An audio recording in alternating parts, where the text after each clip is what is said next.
Hello everyone, welcome to Introducing the Real Me. And true to form, my hair is not done. I did wash my face and color my eyebrows because today I'm going to show everybody how to do an at-home brow wax. So the first thing that I do is I take, any like darker pencil, like eye pencil or brow pencil, and I color my whole brows the shape that I want. I don't tend to use powder. I like using the eye pencil because most of them are oil based, and if you get a little bit of wax on the color, then hopefully it won't stick. So the first thing I do is I cleanse my full face. I have naturally oily skin, so I don't tend to use baby powder. If you have a drier skin type, use some baby powder just around all over the area, and it just soaks up the oil and you'll be able to grab the hair easier. And then here we go.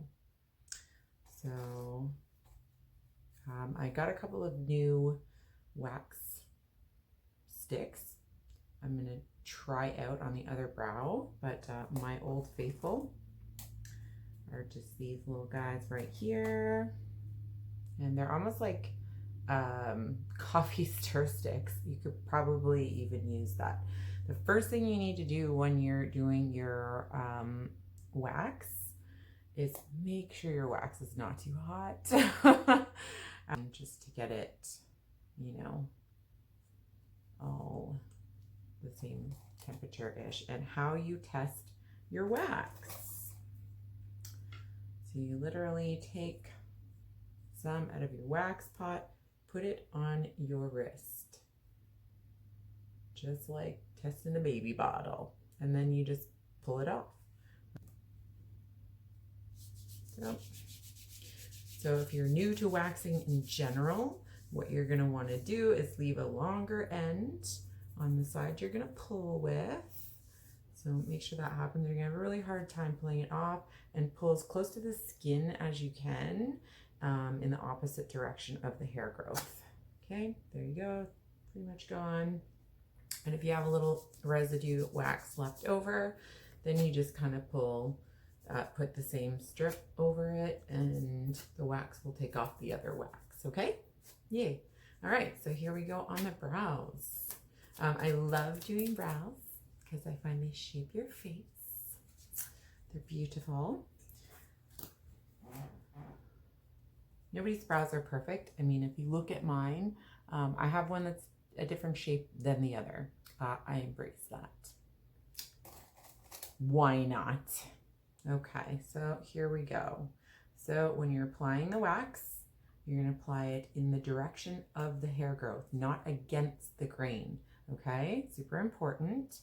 I have like the tiniest little mirror set up here, and I hope you can see this okay.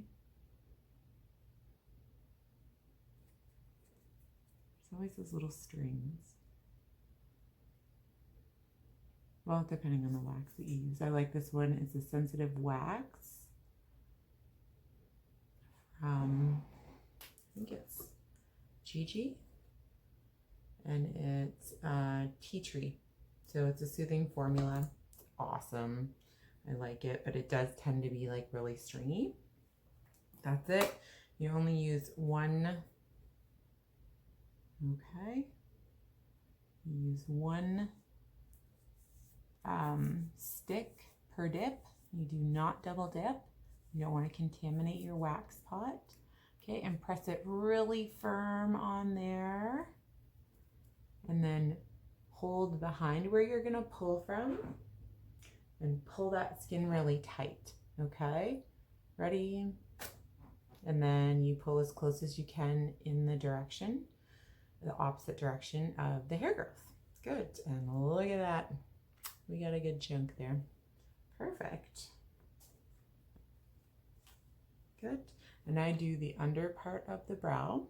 I hope you can see this while I'm doing it.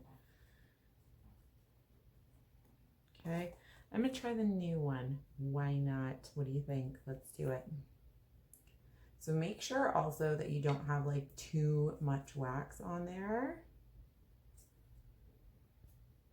because you don't want it to be like super thick, because then when you press on it, it's gonna pick up other hair that you don't want it to pick up.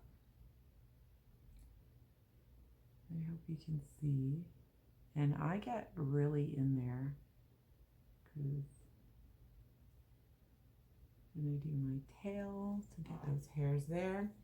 Do not open your eye too much. You don't want to get your eyelashes in there, know what I mean? It's not super fun.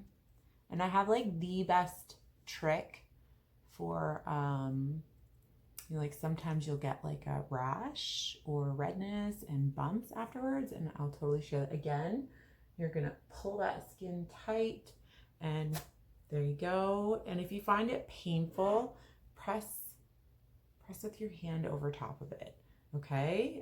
It's gonna help with the pain. And again, yeah, good.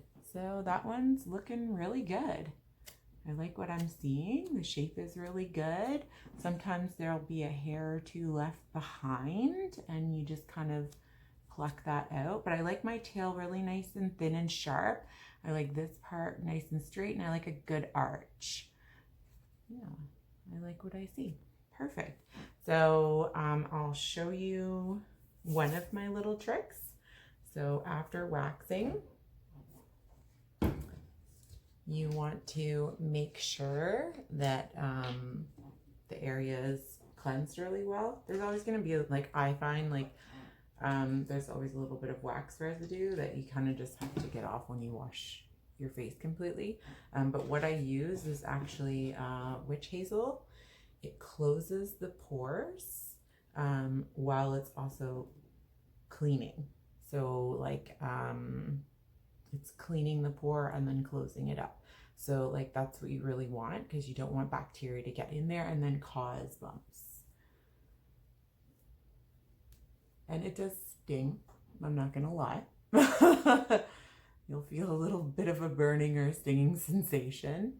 Try not to get it in your actual eye.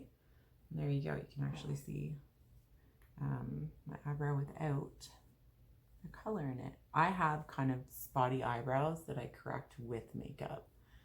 So yeah, I like that way that looks. Looks really good, nice and tidy. If you're looking for a brow shaping, what you want to do is kind of take a pencil right here in the corner of your eye. That's where you want your eyebrow to start. Your arch is kind of where your pupil is. That's where you want your arch to be. And the tail, you want to kind of come out right here with your nose and the corner of your eye, and that's where your tail should stop. Okay? I can show you later in another video kind of like my trick for that to get the nice shape to your brow.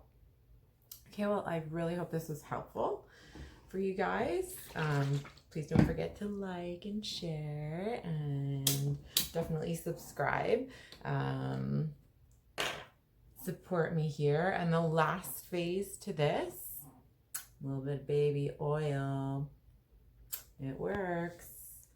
You don't need a lot, and I put it on a little cotton swab. I don't want to put any, like wash my hands, but I don't want to like, put any bacteria that may have been on the sticks, or who knows, you know what I mean? And so just a little bit on the cotton swab, and then I go over it, and that will take off any excess wax as well, or at least the majority of it. And it kind of hydrates the area as well. Stay tuned. You want to subscribe, because I'm going to come out with my next video is actually going to be about razor burn, and 'tis the season right now, just saying. And I'll show you like my trick for razor burn.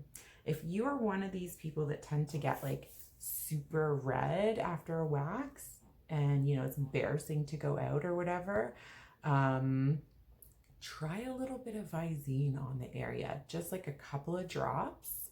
after, you know, you've done the brain part, after you've done the witch hazel, throw in a couple of drops of Visine, and it'll actually take the redness out of the area. And it's not pushing any bacteria in there either as well. So it's like, it works really well for me. Even on other parts of the face, you know, I mean, it's a small bottle, so you can't really slap that on your legs. You could try. You definitely try. Maybe I'll try that in one of my next videos, see what happens. But I have a really awesome trick for razor burn that I'm going to come out with soon. So definitely subscribe, and we'll see you again soon. Thanks a lot, guys.